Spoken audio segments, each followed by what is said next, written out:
Greetings, everyone. Good day, good morning, good night, wherever you are. Thank you for joining us here today. My name is Quenell Redden, and I am one of the hosts for Black Mental Health Matters. If this is your first time joining us today, welcome, and we hope that you continue to come back for more conversations. Our mission here at Black Mental Health Matters is to promote mental health awareness, education, and policy reforms for all people of African descent. We also aim to dispel myths and eradicate stigmas for all Black communities. Which brings us to why we are all here today. Today, we are joined by our guest, Taylor Fellenz, who is currently a mental health associate.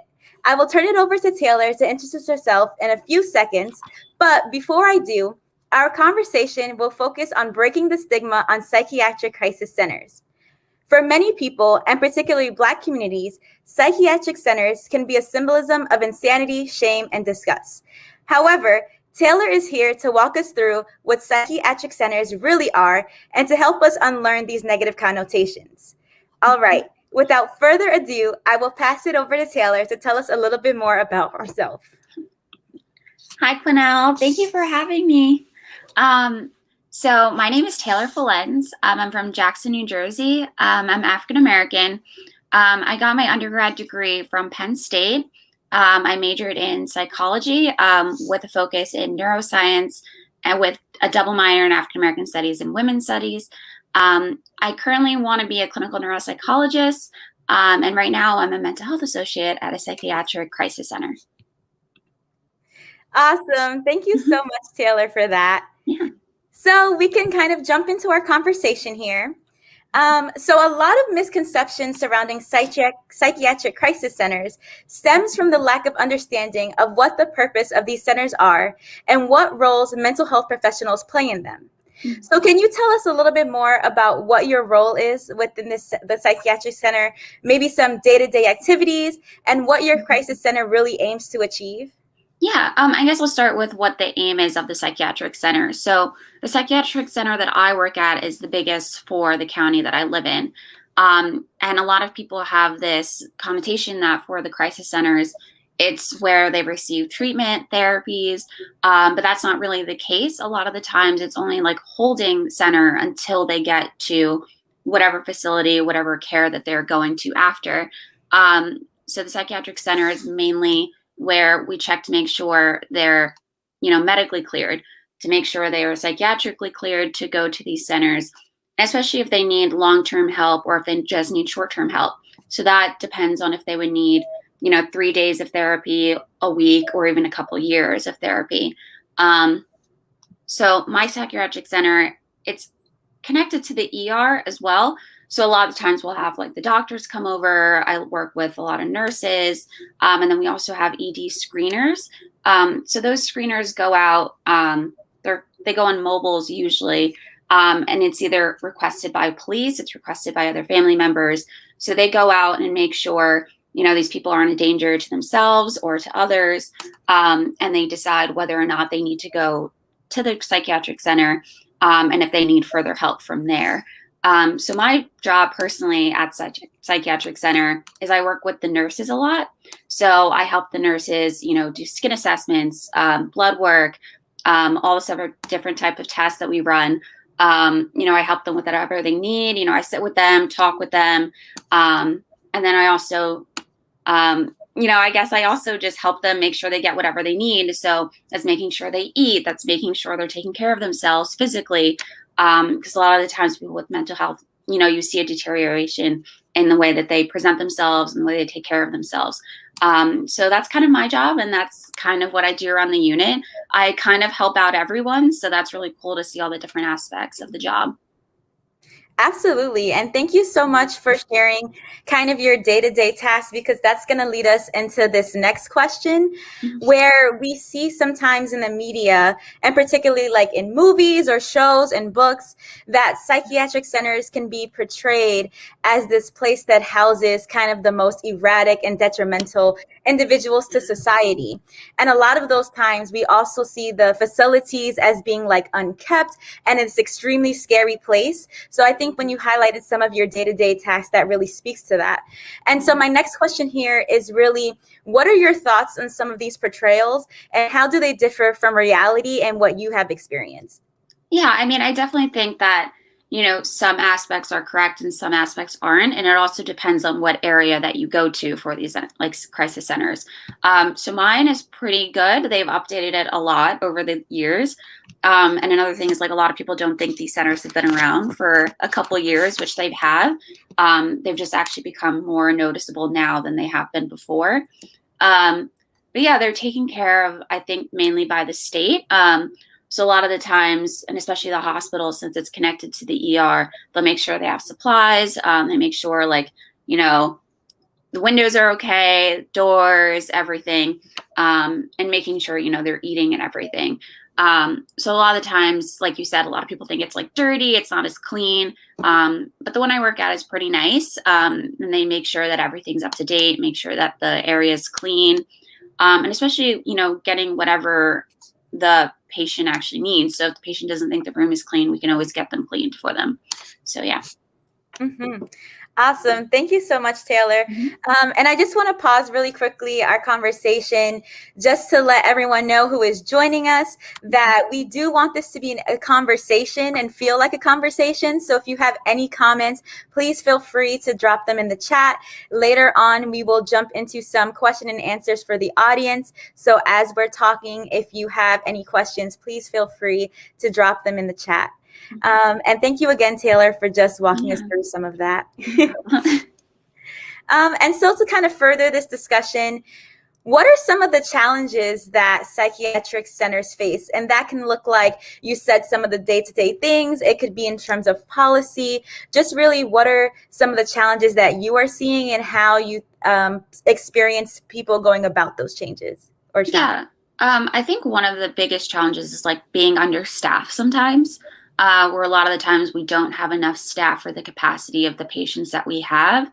So that could be that the patients are either high fall risks. That could be that the patients need several, a lot of care, that they're incontinent, so they can't go to the bathroom by themselves, that they can't get up and walk and get whatever they need, that they always have to have someone on them.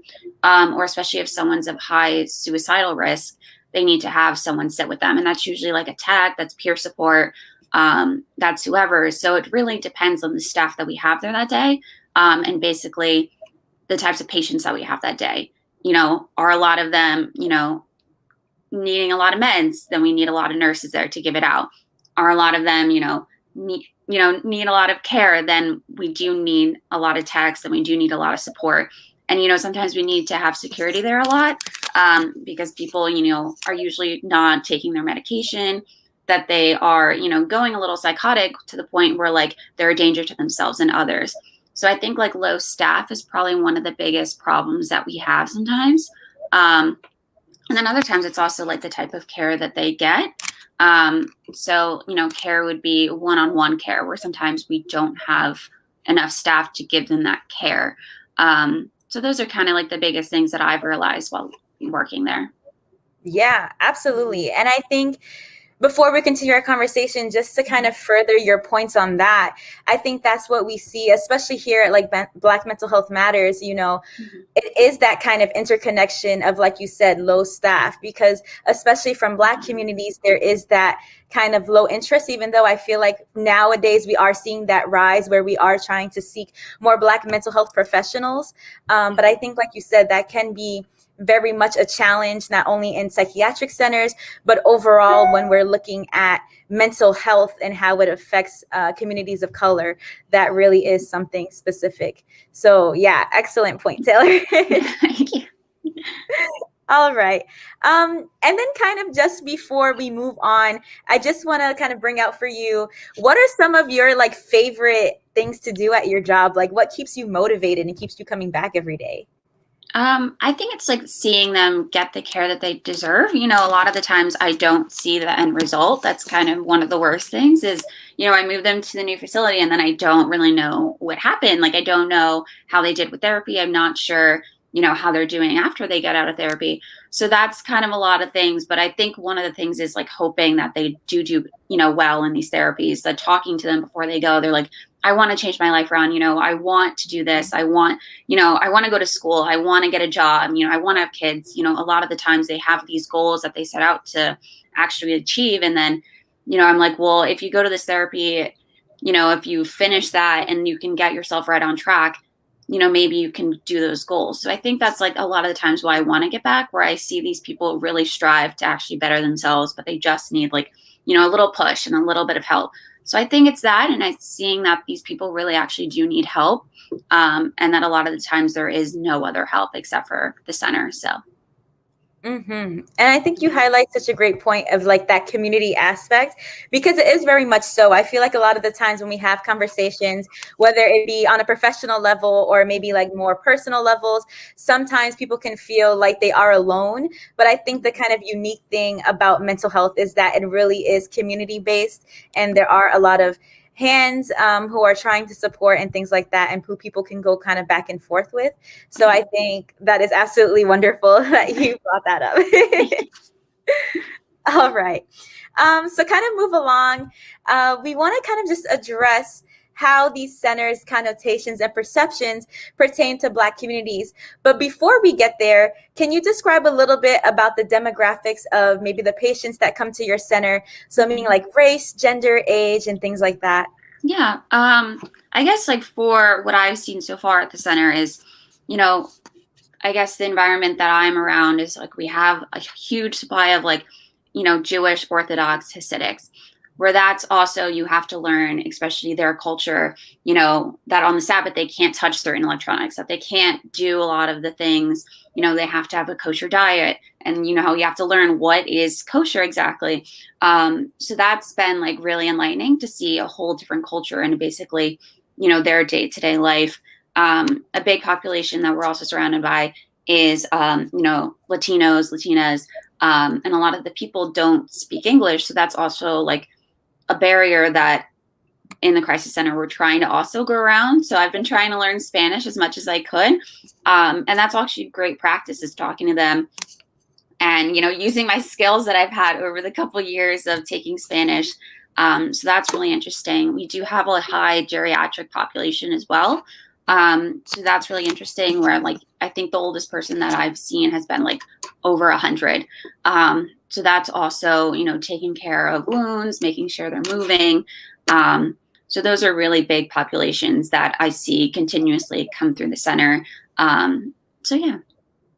Yeah. And I think what's important and what I want to kind of take some time to acknowledge is the fact that you're saying about these kind of diverse populations. And it can be a challenge, especially when you may not identify as a particular group, but the effort that is being put in to kind of connect with those people is really what is also needed. Because I think a lot of the times when we have conversations, whether that be like looking at the media or just seeing off the top of our head of knowledge, we kind of see that it can come off as more of this kind of disconnect, and rather like person A is here to get the treatment and that's it. But I think what you're highlighting is that it is not, that it's also more connected and interconnected. And there is that humanity aspect of addressing mental health. And it's not so much just like the clinical diagnosis, the clinical treatment, and you move on. It really is kind of that process and integrating it within our day-to-day activities. So I think that's extremely important. And I think what I also heard from what you were saying is just paying close attention to when we talk about age. And you said like there is a lot of geriatric patients who are there. And that's important as well, because in the Black community and a lot of communities of color, sometimes we don't even consider the effects that mental health may have on older generations. And so, there is that kind of back and forth where now we see more younger generations kind of being more vocal about mental health, but we still have to consider those who are not yet there, and how do we get them there, and how do we allow them to have access to the needed treatment. So again, just thank you so much for kind of bringing that up. Yeah. And just really thank you to everyone who is here. There are some like comments going on in the chat. And so it really is important that you all are here and really participating. So definitely appreciate that. I feel like so far this conversation has been fruitful. And I know we have so much more to go, but I hope you all are taking away something. And again, I'm plugging in any questions that you all may have. Please feel free to drop them in the chat. All right. So I want to switch gears a little bit and look more at psychiatric centers versus the individual level. And so, for common beliefs, there may be that patients in psychiatric centers are violent, attention seekers, weak has been used around as well, and insane. And so patients themselves may also internalize these kind of things and stigmas and attachments.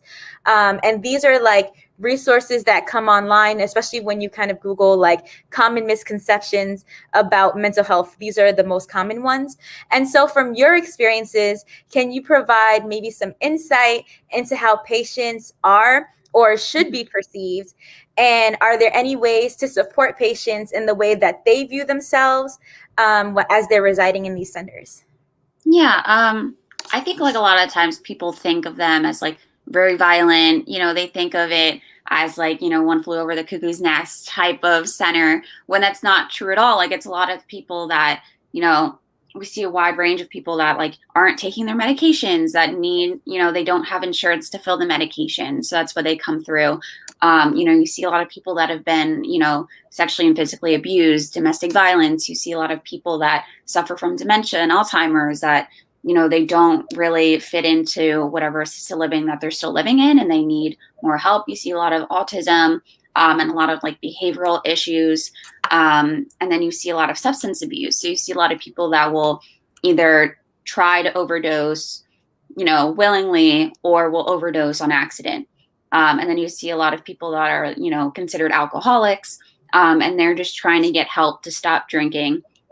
And you also see like a lot of children that, are still dealing with trauma, that are trying to deal with the pandemic in itself, and, going through anxiety, going through depression, going through panic disorders, seeing people that are going through like postpartum depression, that they don't know how to handle, that they don't have any help around them, especially family, to take care of the kids, to let the parents, settle into this new role that they just got. So I think a lot of the times people just have a misconception that it's only like one disorder that you see, that it's people, going crazy, when it's really not. It's people that are willing to try and get help, or people that, their family thinks that they need help. So, a lot of the times it's not that at all. It's a lot of people that know they have a problem, that are seeking that problem, and then they try and get the help that they deserve. So a lot of the times, we sit there and ask, we're like, well, what kind of help do you need? And they're like, oh, I think I need to go, to an inpatient facility for like 3 days. That's perfect. They know what they want. They know what they need. And a lot of the times it's like, the psychiatrist will work with them. The screeners will work with them to say, hey, I don't think you actually need that. I think you need maybe a longer, or even sometimes they don't even need that. They need a shorter term, or they just need their medication filled. So it's really interesting to just see all the different dynamics that go on, because, every story is different. So we try to work case by case with, everyone about what they need, and, especially give them someone to talk to as well. Because a lot of the times it's bottled up, and especially with the pandemic, is to, get them help, and also to give them kind of a safe space to let out whatever they're internalizing. Yeah. And so from what you just said, some things that stuck out to me was that mention of, asking the patients what they want. So that's that kind of feeling of empowering them, right? And then you also mentioned like ideas of like a safe space. And so these are kind of things that may be unfamiliar to certain people, especially in the Black community. And so from your opinion, what are some of the things that we can do as individuals to try to make those conversations easier to talk about mental health, or even talking about the option of psychiatric centers? And when we are looking at safe space, what really are we talking about?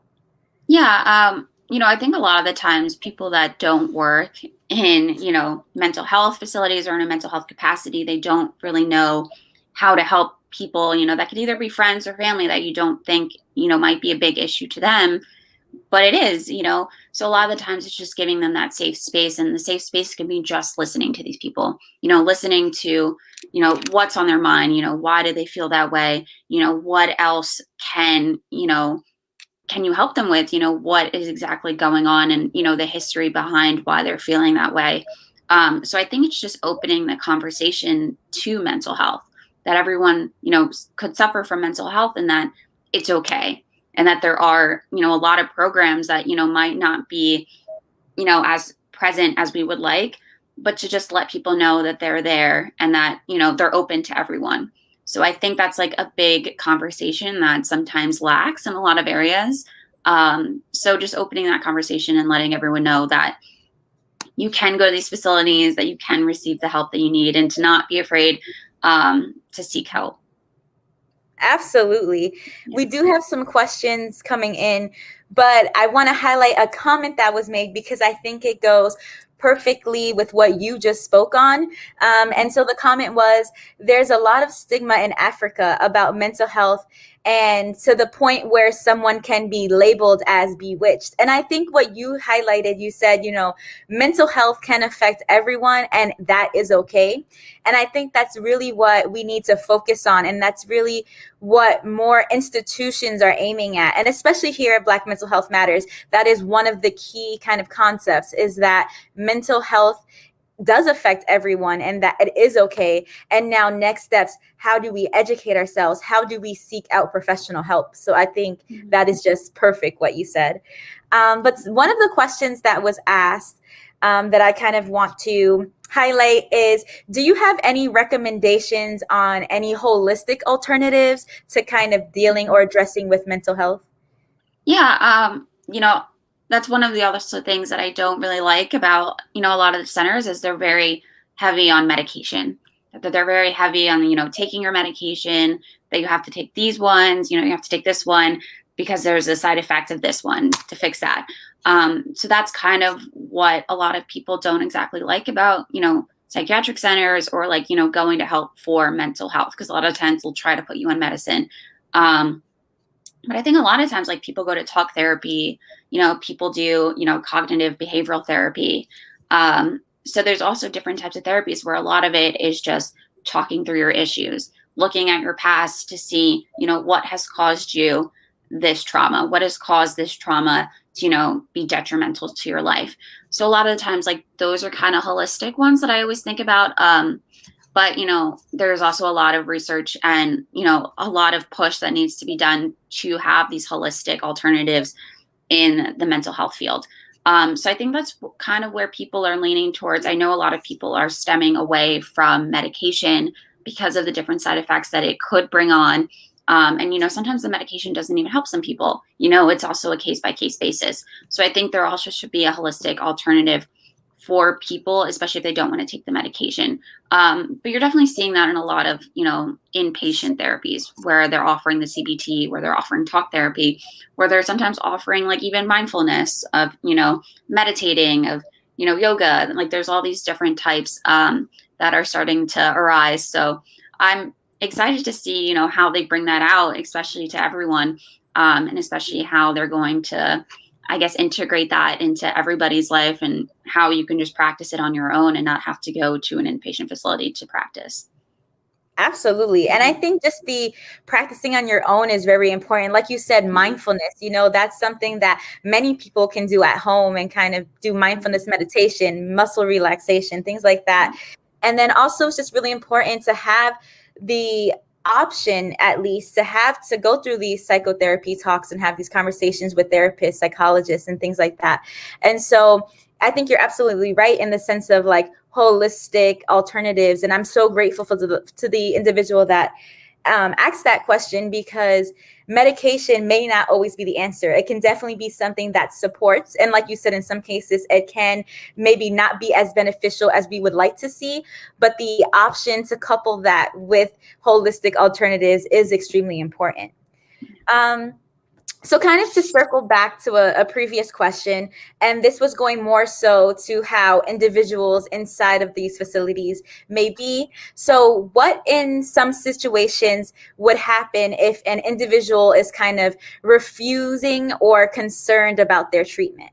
Yeah. And I think it also depends on like who's at the facility, who's working. Like, a lot of people have different ways in which they deal with patients. A lot of the people that I work with they'll try to sit down and talk to you. They'll try to be like, well, why are you refusing this? What else can we do? Like, give them an alternative.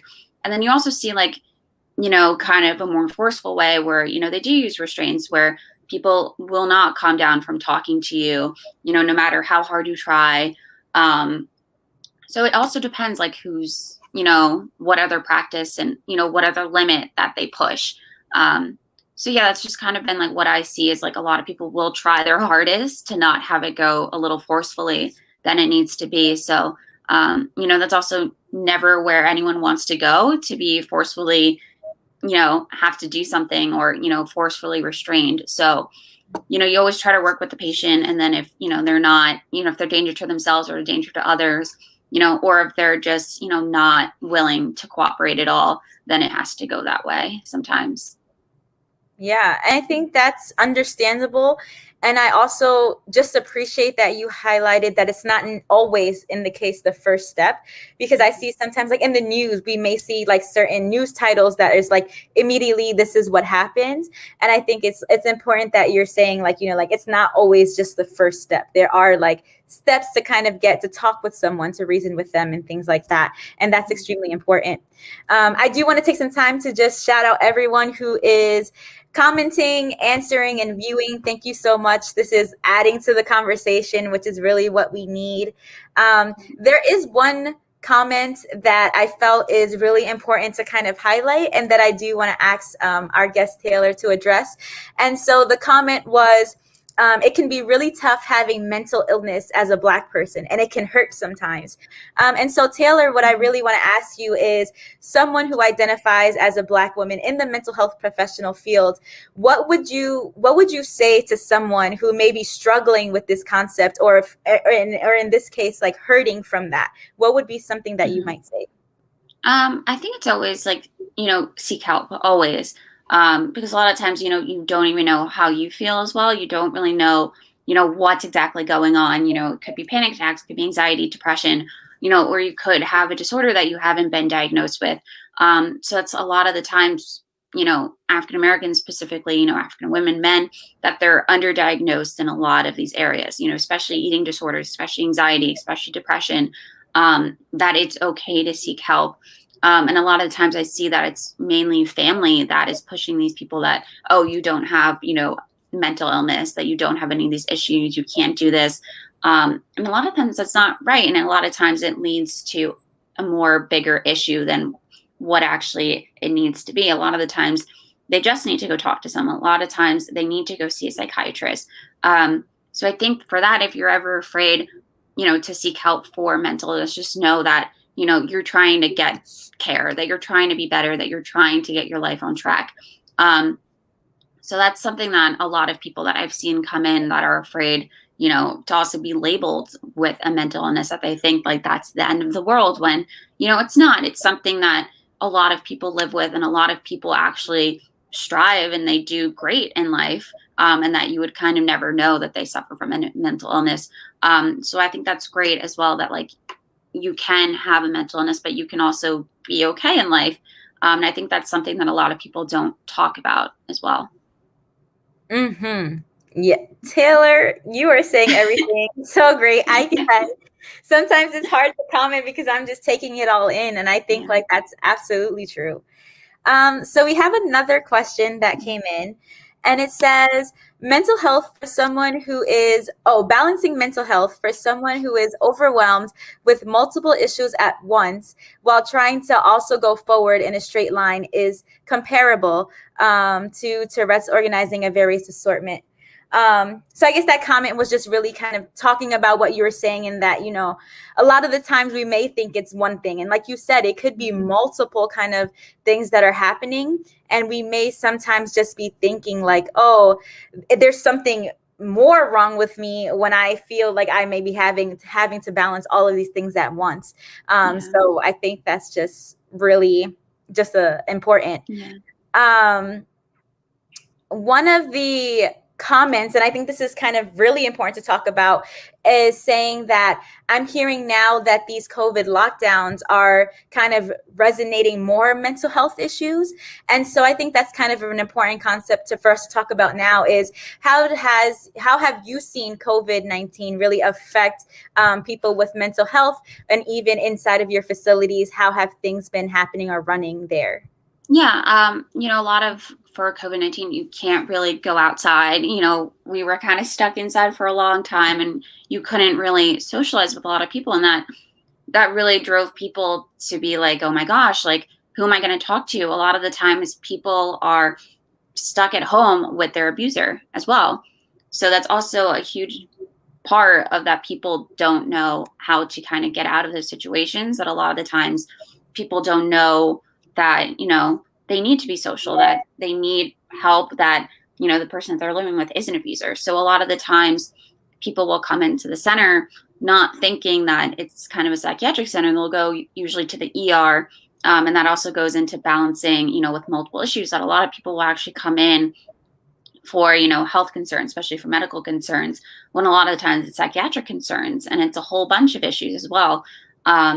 So that's kind of one thing we've seen a lot with lockdowns, and it's been really hard, especially, the younger generation, where, they don't know what to do with themselves. You can only go on your phone so much, but you need that socialness. You need to talk to people, that you need, to go outside, that a lot of people felt like they were just stuck in one place. And it's also about support too. Like, a lot of these people didn't have enough support at home. So definitely goes case by case. And, it also depends on, like, was it depression, anxiety, or, people were having panic attacks as well. So it always varied by case. But yeah, having the lockdowns was definitely hard for a lot of people. And we definitely saw a lot of people come in more than, we would have anticipated. And I think, wow, Taylor, I just think that's interesting, because we have had so many conversations, especially here in America, where we do see relations between like COVID-19 and just mental health. And so being aware, I think what you said is really important, in the sense that sometimes people may be living with someone who is being detrimental or causing harm to them.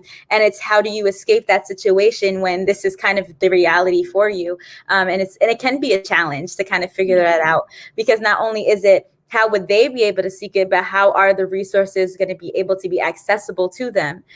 So yeah, absolutely an important thing. There's another question that I also believe is really interesting, and this is kind of stemming from an area of religion, and I know you touched on this in the beginning, but the question is kind of trying to gain some more understanding in some cases where there are mental facilities who refuse to acknowledge God or any other higher being as a form of religion, and kind of will just label individuals as the term quote unquote crazy. So is there anything that you can kind of tell us about that in relation to just like mental health treatment facilities and the idea of like religion? Yeah, it's really interesting to see, like, especially the United States, to see how deep religion runs in the country, and especially in all aspects of the country, whether that be political, whether that be, mentally, schools. It's very interesting to see how entwined, specifically like certain religions are entwined with a lot of the day-to-day activities that go on.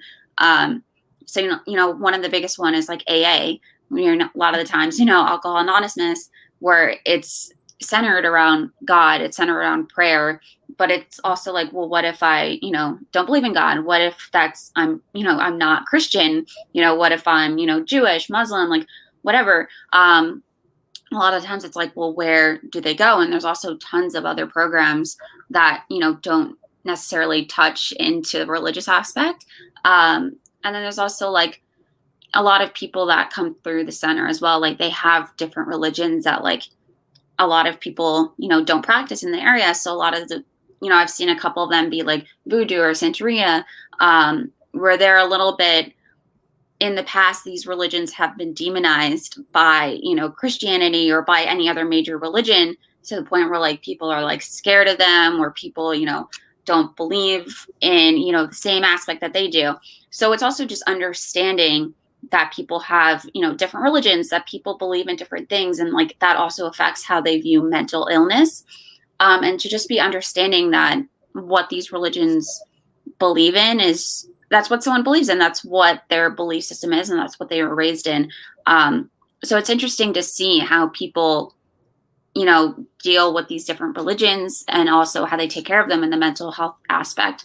And basically just seeing how religion is so intertwined with a lot of, I guess the organizations that are in the United States. So, I think that's a really good topic that we're bringing up because, if you're a part of that religion, you don't really notice unless you're on the outside. So, it's very interesting. That's a great question. Yeah. And I think that's kind of what you said. And it's like sometimes when you identify, especially if you're in a country or a place or facility where your religion is the leading or the dominant one, then it's like you said, you can get immersed in it and not really consider other types of religions. But I think it is just relating back to what you said earlier. It is that as a mental health professional, you really do want to try to kind of strive and understand and even learn, because it is a learning process at the end of the day. And so I think that's just extremely important. And then this next question, as a host, it is always so great when comments start to align with what you were thinking. So I want us to kind of just pause on the specific psychiatric conversation just for a minute and really just kind of backtracking and looking at the road to kind of how you got to where you are as in terms of education. And of course, please feel free to tie that in as your identity of being a Black woman and just being here and getting to where you are. And then if you could just add on to this question that came in, and it's more just looking at how often do medical professionals have to update their licensures or be recertified and things like that. Yeah. So I definitely think that being, an African-American woman, and especially growing up in the time that we did, I don't remember seeing mental health talked about that much. And I think that always bothered me because, the people around me, I would see them, deal with issues. I would see them, still have so many issues that they didn't know the different outlets to go to. I definitely didn't know all the resources that are available in the county that I live in and that anyone can just, access them. So I definitely think it's, what you're exposed to as well. And that's kind of always been my thing is I've always noticed that mental illness is, surrounds my family. There's a lot of people with schizophrenia, dementia, and it's not exactly talked about as much as it is, and it's kind of stigmatized. And that was something that I really didn't like. And I think that's kind of what pushed me to go into a mental health aspect as well. Because like I said earlier, a lot of the times, learning, especially in college, of the different disorders, a lot of the times the studies are based off of, white men and women. It's not based off of people of color, or if it is, it's, Black men. It's never like Black men and women, or, it's not like Latinos, Latinas, or any Asian descent. Like the studies are not focused on a wide pool of people. And that was something that I really noticed and kind of bothered me, in undergrad. So that's something that I kind of set out for myself is, to see the different disorders, to see the stigma, that surround, not even African Americans, but all these other different types of races of people. So that's kind of what that's what I've looked at and kind of tried to get answers for myself.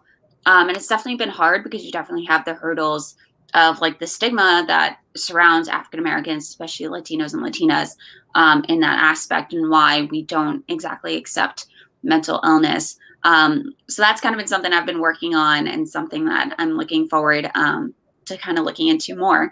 And as for medical doctors and staff, a lot of the times we do have to do training. So once a year we do, CPR, BLS, first aid. And then we also do this thing called BEST training. So that's a lot of the times self-defense classes. Because a lot of times people will, try and grab you or try and do this when they're kind of having an episode. So it's just protecting yourself. And then everyone always needs to be certified, whatever field they need. So for medical doctors, I'm not sure how often they have to renew their license. I'm pretty sure nurses have to do probably every year. And there's also like different aspects as well, like, certain cases where they could lose their license. So I think that's what a lot of people look out for if they don't want to lose their license, that they try, do the best they can. And that's also, one thing that people forget is that people can lose their license. So yeah, it's always interesting, and it goes case by case of like what you exactly do in the hospital or in the mental health realm. Is like your specific job has specific tasks that you need to complete on time, and they do have different qualifications that you need to complete. So yeah, it also depends on like what you do.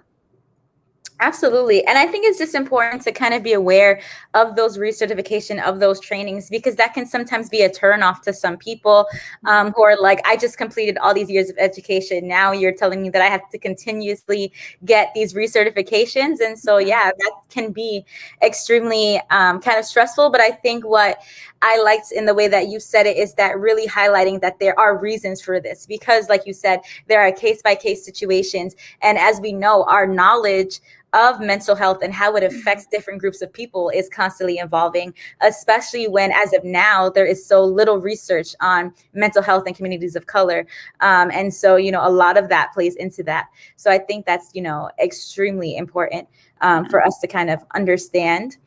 I think kind of just going into this conversation of like education and things like that, what would you say was kind of a situation or a kind of mindset that you might have found yourself on a day-to-day kind of being in, whether that be like, I am so positive that I can get through this, or it being like, I'm not sure if this is the right place for me. I'm not sure how this can, affect where I am now and against larger society and things like that. So just really just giving us that kind of understanding. Yeah. I mean, I definitely think like for me, and especially after, COVID-19, like, I'm like, is this actually what I wanted to do? Because, there are a lot of issues with the medical field. There are a lot of issues with mental illness, and especially, the money aspect of it, the administration aspect of it. And it's like, does, the hospital administration actually care for me, So that's kind of been like one of the things where I've been a little bit kind of reserved in a sense, where I'm like, and what am I doing? Is it actually helping people? Why am I doing this if I'm being underpaid? And then it's like, are these, administration or even the hospital actually protecting me as their worker? So those are a lot of the aspects that I started to see, especially during, COVID, was that, sometimes the mental health field or even the medical field, that they don't take care of those workers, that they are understaffed, that they are underpaid, and, they're kind of just like, you have to deal with it. Which is horrible, because, no one should have to deal with that. No one should have to be reusing masks for a week when they're only, a one-day use mask. And that happened a lot during the initial wave of COVID, the first wave. And it, it upset a lot of people, and a lot of people were scared, especially of, contracting the disease, of, bringing it home to their family, of like, you kind of just have to work through and do what you have to do, especially if you work in the medical field. So that was definitely eye-opening, is like, is this for me? But I do think there's a lot of work to be done. I do think that there is, barriers that I could break. And it's also an outlet too, like for people that actually need psychiatric and medical help. If I see someone like me, like I feel more calm, I feel more safe. So that's also like was one of the big aspects that, I was like, I need to do this. Because you always need representation in the medical field, in mental illness, or whatever field that you're in, for people to kind of feel like they're being taken care of and heard. So. Absolutely. Representation is just something that, like we said, it is something that we need, but it's also hard to get there.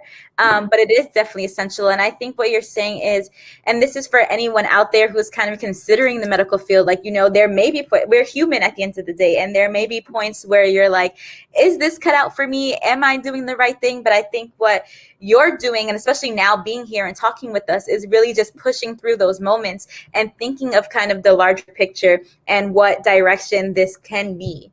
And that's going to segue us into my next question. But I do want to just highlight, we are coming up on time. So if anyone out there has any questions or comments that they want us to address, please make sure you are writing them in.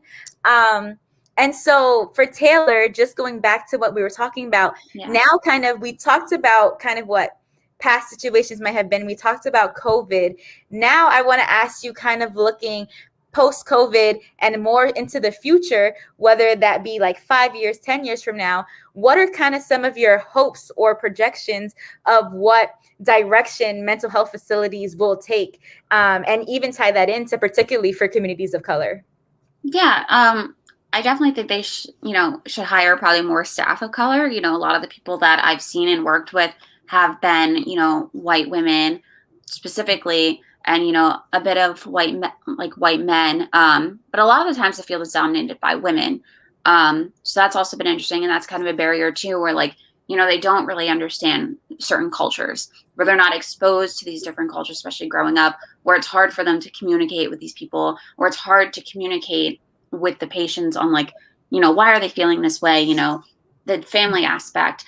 So that's definitely something that I've noticed. And also, I've seen, a lot of the times police officers also bring in, people that are having, mental episodes that, they find on the streets, homeless people. So working with, police officers, which I never thought I would have to do, has been a little eye-opening too, because they have a lot of trainings that they now have that are required to go to, that they have to know, all these different resources that are actually, open for everyone, and that they need to know how to deal with someone that's coming at them, that is off their medication, psychotic. So that's also been really interesting, seeing everything, especially that's going on, that they have to go to this training. So that's been interesting, but I definitely think they should open more centers, because a lot of people are now coming forward with mental illness. Where the psychiatric center, you're only supposed to be a holding center for about 1 to 2 days. But sometimes you see people here for a week waiting on a bed, or you see people here for even longer than a week waiting for a bed, because there's no open spots, because everywhere is filled. And then it also hurts the person that's just trying to get help, that they're just waiting here and they don't understand kind of what's going on. So definitely having more centers, having more staff for these centers. And definitely I think informing a lot of people that, probably don't work in this field, of how mental illness works, and especially how you get help. So that's definitely something I'm looking forward to seeing, and especially, having it not as stigmatized as it usually is. Taylor, I wish that I could retweet hashtag they need to invent this button on this screen so that I can do that, because I think that's just absolutely 100% hits the nail on the head. And I think the two things that I kind of want to talk about from what you said is, first, just the kind of marginalized identities. Like you said, there are not many staff of color. And so to be a patient of color, sometimes it is easier to just want to have someone that looks like you, can identify with you. And I think that connects back to an earlier comment that was said on just how, especially being a Black person of color, can be hard. And I think what's important is that, when you are someone who is a person of color, whether that be Black, Latinx, Asian, you navigate society with those identities. And so when you have something that is affecting you, especially when it comes to mental health, being able to kind of, now I navigate my identities in this way, but now I'm trying to seek professional help. And when someone does not look like me, now I have to worry about how can I say certain situations without maybe falling into stereotypes that, we may know that is not true, but to someone else, they may view it as true. And so that can add additional pressures to, just seeking mental health. And that can also turn someone away, because they don't want to have to now also carry this identity or these responsibilities of having these identities in their professional lives. And now they feel they may be pressured to do so in their personal lives as well. So I think, that's just really important for us to kind of talk about and make sure that we're highlighting, because there is that need for more mental health professionals of color. And then what you kind of also pointed out, I think it's also just this cycle, when you were saying, because of the understaffed, because of not having enough facilities or even enough beds, someone may be wanting to seek help, but just know that, like, oh my gosh, this is going to be a process. It's going to take forever. I may not get the help or feel like I'm getting the help that I need. And then it also like just creates this cycle, of, adding to the stigmas, adding to the pressures of really just, wanting to seek mental help. So I think that's just, really important that you highlight those two things and that we kind of intertwine them in our conversation here today, because these are important things that need to be spoken about. We do have another question in the comments, and it says, many of our family and communities of color are unable to afford personal mental health services. Are there free or low income alternatives that you are aware of? Yeah. So I think like one thing that I've always noticed, especially while working here, is that a lot of the times like people will come in because it is considered a part of the ER. We're like, what if you don't have insurance? What if you're homeless? And I didn't know that there's a lot of like actual organizations that take care of it. So like, I think it's called the Charity Foundation, where they will foot most of, if not all of the bill for your stay here or for your stay at the inpatient facility. Because most of the time the people that are brought in, sometimes they're not voluntary. Sometimes they're involuntarily brought here. And, how are you going to say, well, you need to pay this bill for your stay here when they didn't want to go there? And so I think that's really interesting, where there are a lot of these organizations that will help pay for these bills, but they're not actually well known, where a lot of people think that, oh, I don't have insurance, like I can't stay here. And that's not true at all. So that's been an eye opener for me too, that, there's kind of no excuse to not get help when, it could be paid for you. So. Yes. And thank you so much for this question, because I think that's extremely important to talk about here. And we kind of brushed over it in the beginning, but I think, as we're wrapping up, to just highlight that, insurance can be a barrier. Financial resources can be a barrier to kind of seeking mental health. And the fact that we have to do so much digging to kind of find these free resources really states a larger issue, because like you said, they exist, but it just may be harder for some people to kind of find them or ask the right questions, because many of us may not even know to ask the right questions. We may just be like, okay, I don't have health insurance, and then that's the end of the story. So it's like, how are we going about educating and addressing that these resources are free and accessible to low income individuals? And I think that's just, something that we're talking about today, but the questions to those answers, or the answers to those questions, we may not have right now, but it is something that's essential for us to work that way. Yeah. So we are coming up on time. So I do want to just give it to Taylor for a little bit to kind of wrap us up in this conversation. And really just, Taylor, if you could just speak on what you think, someone who is watching this today should take away, and maybe some active steps that we should do to kind of seek education more about psychiatric centers, or how we can best support people who are going through these facilities. Yeah. So I guess like one of the closing comments that I'll make is, if you feel like you do need to seek help as soon as you can. Because if you wait, it kind of just gets worse. And it kind of builds up to more of an issue, and you want to tackle it at the beginning. So those are that's one of the things that I always tell people, especially if you don't see it as a big problem, just go and talk to someone, go seek help. It might not be that big of an issue to you, or, even talking to someone that confides in you and tells them that I'm suffering from this, I need help, just don't brush them aside. Like, try and be empathetic, try and understand, and also educate yourself. You don't need to major in psychology to kind of, know what exactly is going on in the mental health field. Read articles, read from, primary sources, and also just read, books as well. Because that has been really helpful in learning the different disorders, and exactly how to care for them, and what goes into these different disorders and the side effects that could happen. Also, if anyone ever puts you on medication, know that medication. know, like, what are the side effects, know how that's going to change your mood. And you know what, if that medication doesn't work for you, talk to your doctor about it. Be like, I'm not taking this medication, because you can do that. A lot of times people think that they have to take this medication because it's prescribed to them, which isn't true at all. So I think that's like one of the things, another thing that I definitely want to leave you with. And, being a Black person, especially in the medical field or in the mental health field, that it is different. It's difficult, being probably one of the only people of color in that space, and that's okay. And then to push barriers and to open it to more people that are people of color that want to get in that field, that's not exactly open to them, or they think that there's resources for them, that it is open, and that, you can be an example or lead by example, that it's okay to be in that space. It's okay to take up that space.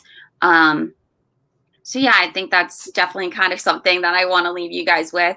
And also just to take care of yourself as well. There's a lot going on in the world right now with COVID, racial issues, political, that to take care of yourself, because that's one of the big things is self-care. And kind of just knowing what you need exactly. If you need alone time, take alone time. If you need to go out, if you need to socialize, do it. Find a way to do it. So yeah. Yeah. Thank you so much, Taylor.